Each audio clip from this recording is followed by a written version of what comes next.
Welcome, FEM viewers. I'm your host for today's episode, Farhana Kassem. I am so happy to be joined today by one of the most inspirational women I think I've ever had the privilege of spending time with. Enza Tiberi-Checchia, a decorator, author, mental health advocate, philanthropist, and motivational speaker. Enza, thank you so much for being here with us today.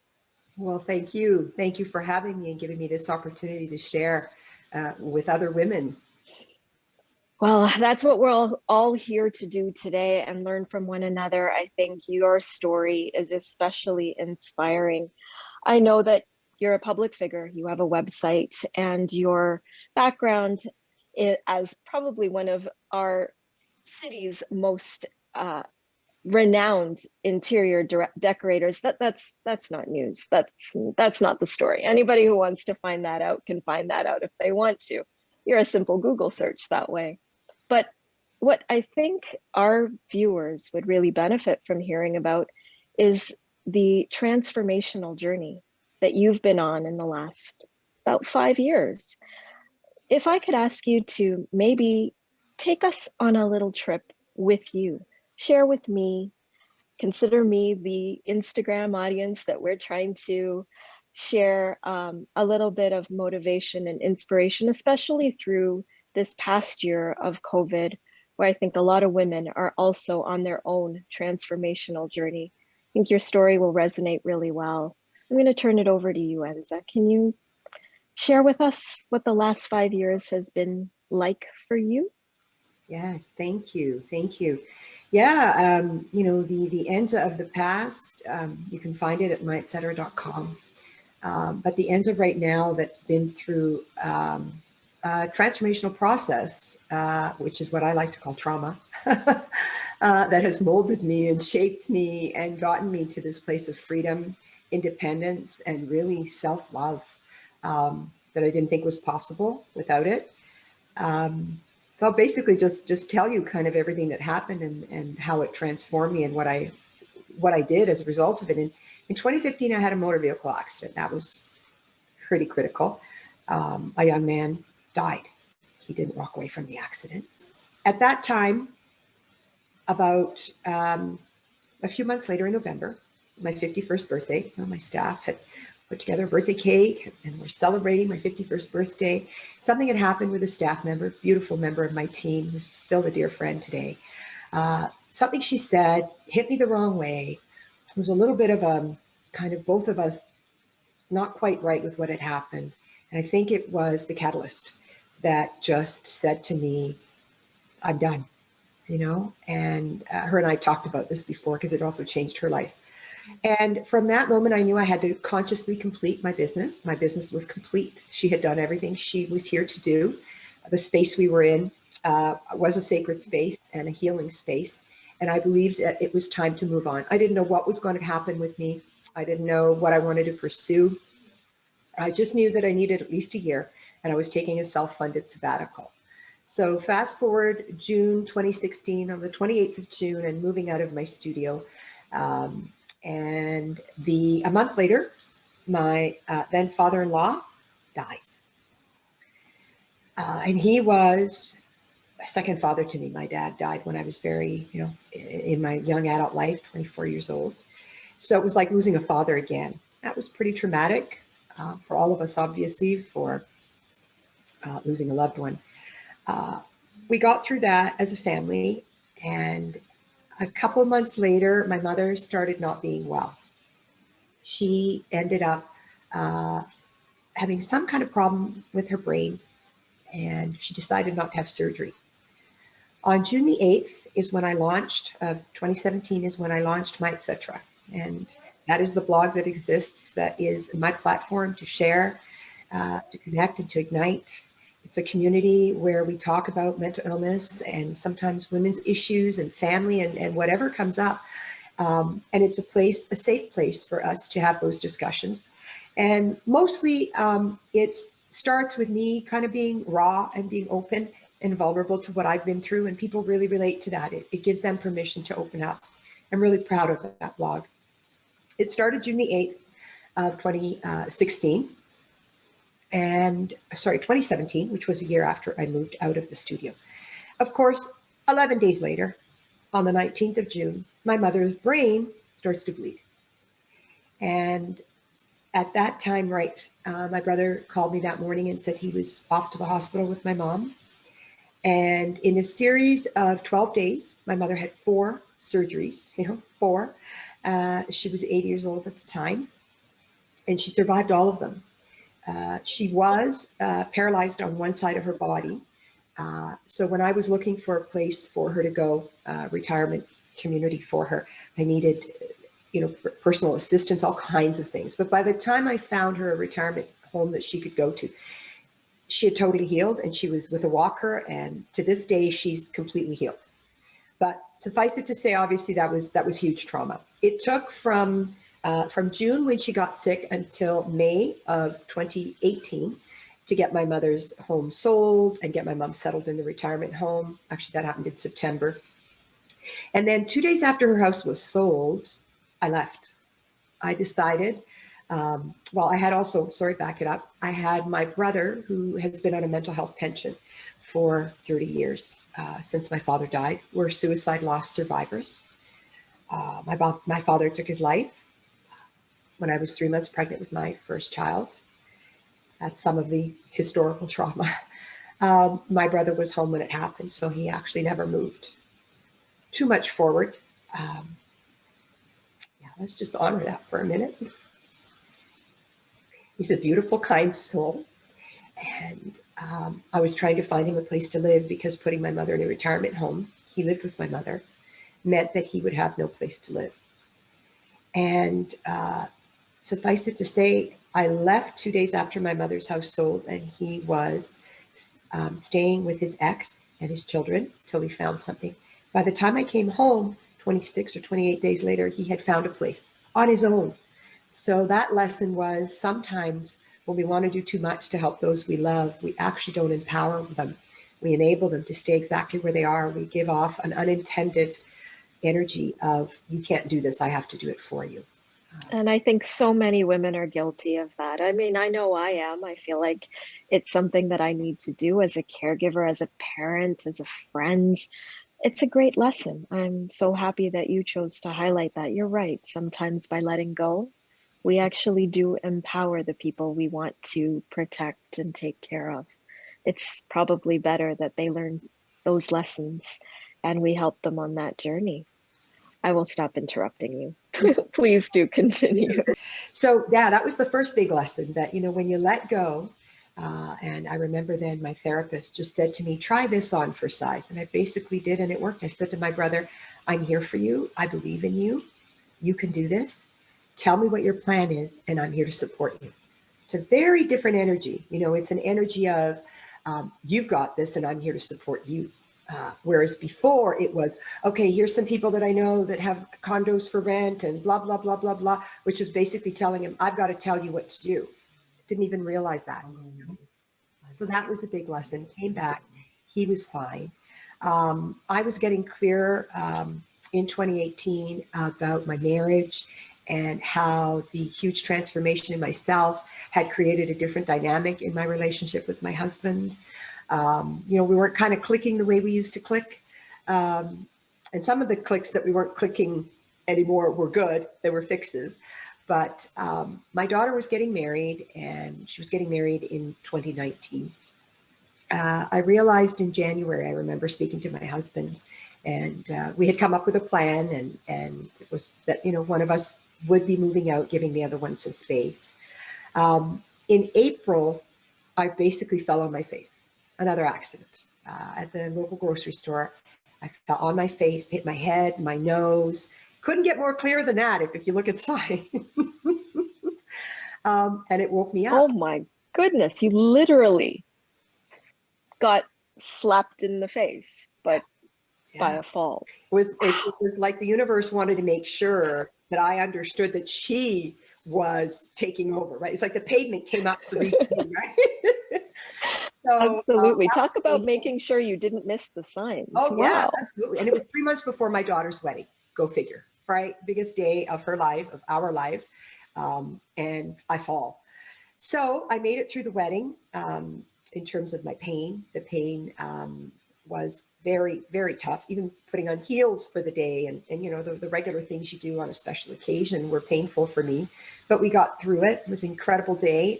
We have an addition to our family that, you know, I say I didn't have sons because my daughters were meant to bring me sons. So the first son, I just, you know, Mike's son, I call him, his name is Mike, and I call him Mike's son, came into my life then in 2019 when my daughter got married. So a few months later, after the wedding, my husband and I start to talk again about our relationship. You know, there's great love. We've been together for almost 40 years because we dated. I met him when I was 15 years old. So yeah, I kissed a boy and I married him. That's it.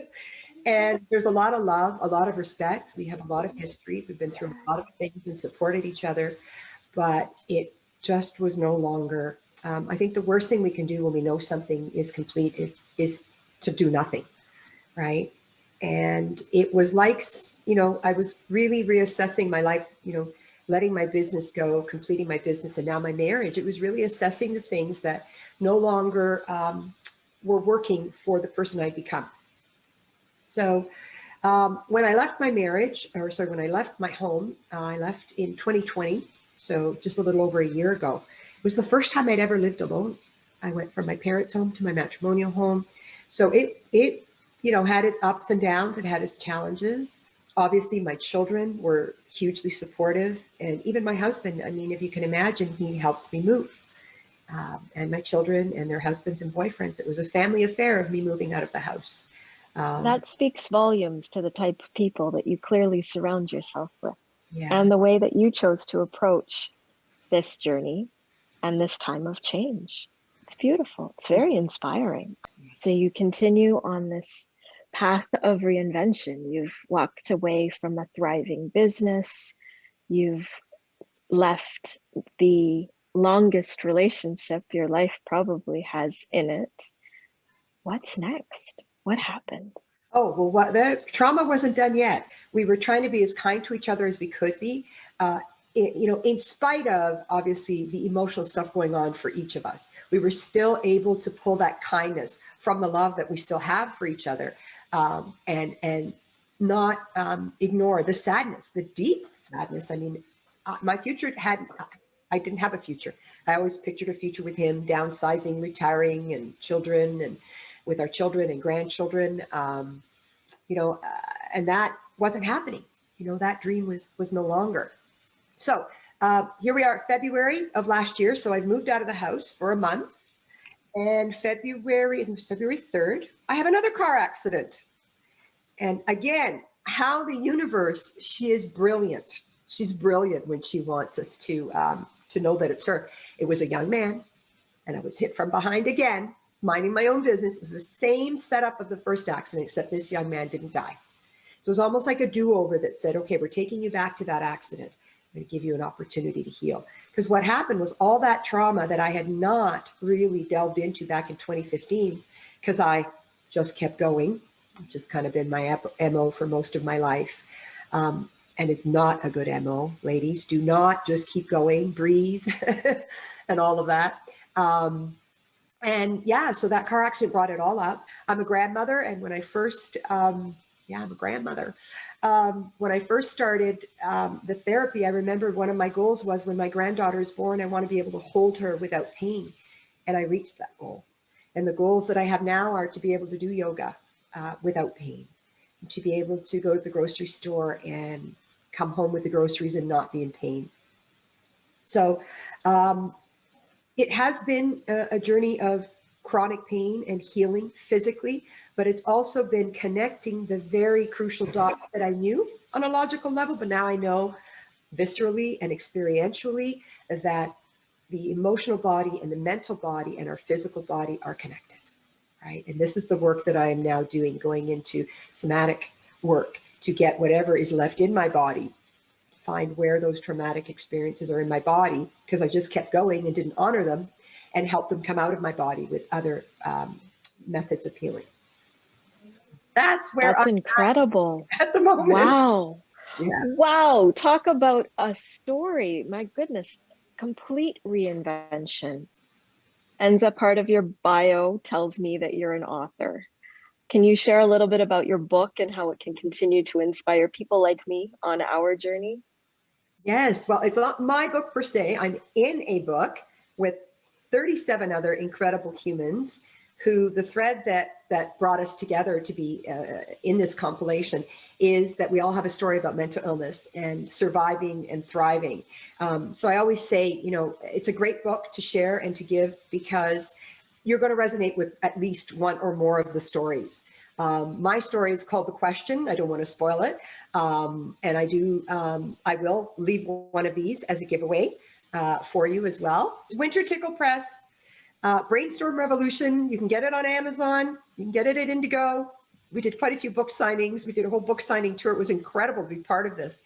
And they're essays. So there was a call out there for essays and 38 were chosen. And I was honored and privileged that my essay was chosen. And it opened up my world because, you know, these incredible humans that shared, and most of them are mental health advocates. I mean, they are mental health advocates just simply by sharing, but we've done a lot of work together. That is so incredible. And thank you so much for offering to allow us to give one of those away to one of our viewers. I think that will be incredible.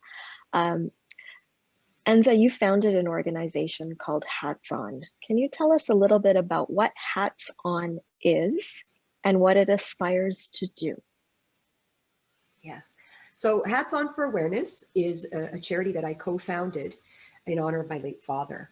As I mentioned earlier, I'm a survivor of suicide loss. I lost my father to suicide, and I had a promise inside of myself, kept it quiet for about 20 years. And the promise was that someday I'd do something so that other people didn't have to go through what my family had been through. And the promise was quiet, kind of just sitting there.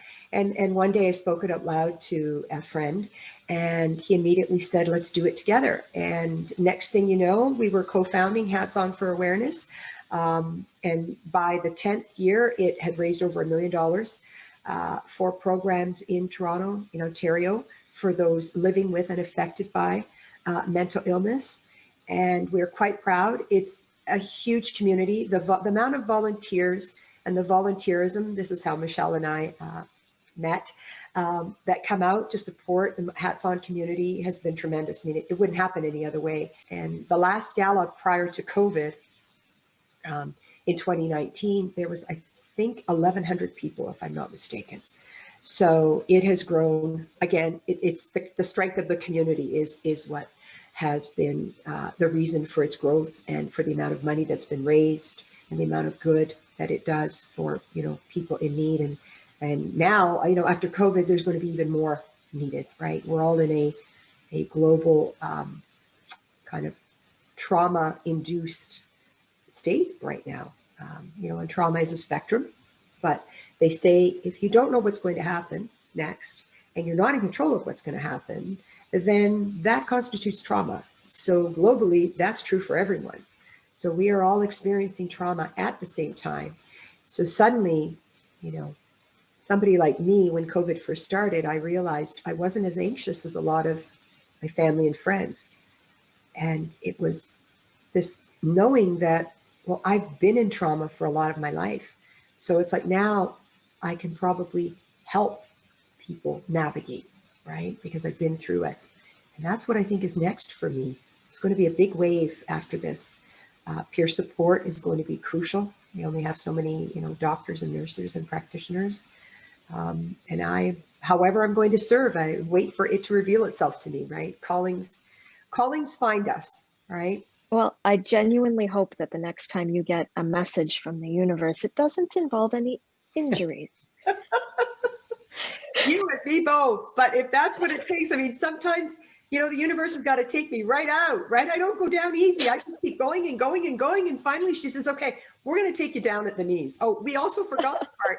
We also forgot the part where I did what I call a Glennon Doyle, where I ended up, you know, in a fetal position on the bathroom floor, crying to Mother Mary, basically, and saying, okay, I get it. I don't know what to do next. Please take the wheel. And I think that is when the world opens up, when we realize that amount of surrender, where we pay attention to what we're being guided to instead of having a plan and pointing everything out that we're going to do, but just stop, look, listen, and feel. I mean, the journey for me was about feeling my body. And when my body was in bed 24 hours a day in chronic pain, I finally heard the call. And actually, I want to share also the power of sisterhood.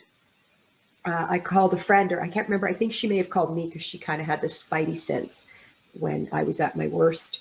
And I was really overwhelmed. Trauma had overtaken me, and it was as if I was going to be killed. It was that strong. And my logical brain was, you're safe, whatever, but my body was in that experience. And she said, get a clean pair of underwear, get your toothbrush, I'm coming to get you. And she did. And that night that I stayed on her couch with her big dog was so healing for me, because it allowed me to get out of the environment that was upsetting my body without any judgment. I was so much in judgment. How can I feel this way? I'm safe. But the idea was that my body was saying, you need to get out. And it's that kind of sisterhood that right now we're all being asked to do even more. Check in on each other and compassionate witnessing. I want to talk about that too. That is the greatest gift we can give to each other. And compassionate witnessing involves listening quietly. And what happens, it heals both people, because the person speaking who is going through something difficult or emotional, when they are being listened to with unconditional love and without judgment, it opens up their soul and it opens up something in them. And you will just start to notice how they let everything out. Tears may come, it depends on the person, but you will just be guided when and what you should say. But for the most part, it's just listening, nodding your head, letting them know that they are safe and that you get it. Even if you haven't been, things like, I imagine that must be difficult for you, or I'm here, you're not alone, things like that, but mostly just witnessing their pain and their sadness or whatever it is that they're going through. That for me was enormous. It was enormous. And now, having been through it myself, I check in on people even more.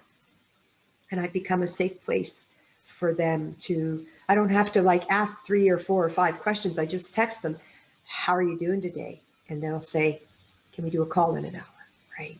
That gives me joy to be able to take what I've learned from being taken out at the knees and what was done for me by the sisterhood that's around me, and share that sisterhood with, a lot of women out there who don't have that sisterhood yet, right? I give them that experience of what it looks like and how it feels. And next thing you know, they're creating, we lead by example, and we all keep leading in this way, that it's safe for us to trust each other. Don't even get me going on the patriarchy and how it hasn't served men and women, but it was all a lie. There's enough for everybody. When you rise, I rise. I, in fact, only rise to the greatest extent of my soul if I'm taking somebody up when I rise. There is no rising alone. However, your story is so inspirational to us, Enza. I think that your authenticity in sharing your journey and your reinvention will inspire so many of our viewers. And I thank you so much for being so real and inspiring us with your story and with your journey. I'm so overwhelmed with emotion hearing about your challenges and about your perseverance and the way that you support all the women that you care about and that matter to you, the way that you've taken on hats on to support people dealing with challenges, whether it's mental illness or otherwise, and giving them all a safe space to speak and to be heard. On behalf of all of us here at FEM, thank you. Until next time, take good care.